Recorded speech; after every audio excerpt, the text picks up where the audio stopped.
للہ.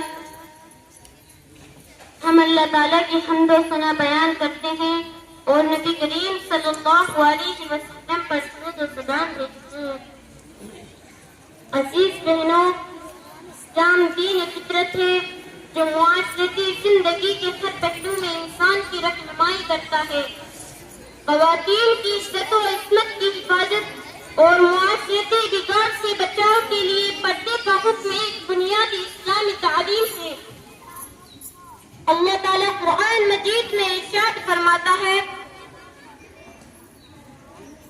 وَقَرْنَا فِي بُيُوتِكُنَّ وَلَا تَبَرَّجْنَا تَبَرُّجَ الْجَاهِلِيَّةِ الْأُولَىٰ، اور اپنے گھروں میں ٹھہری رہو اور جاہلیت کے زمانے کی طرح اپنی زینت نہ دکھاؤ.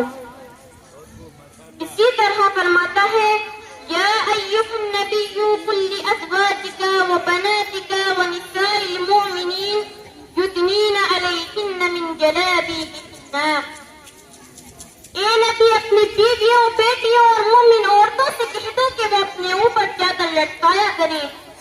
پردہ صرف ایک لباس نہیں بلکہ یہ ایک مکمل طرز زندگی ہے جو عورت کی عظمت و پاک دامنی کی حفاظت کرتا ہے اور معاشرتی بگاڑ سے بچاتا ہے.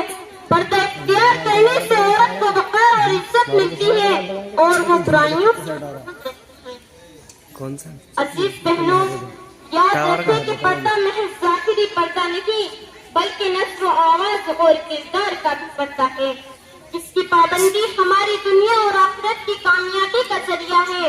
لہذا ہمیں فخر کے ساتھ اپنے الہی پر عمل کرنا چاہیے تاکہ ہم ایک پاکیزہ اور صالح معاشرت تشکیل دے سکیں. اللہ تعالیٰ ہمیں پردے کی حقیقت کو سمجھنے اور اس پر عمل کرنے کی توفیق عطا فرمائے. آمین. وآخر دعوانا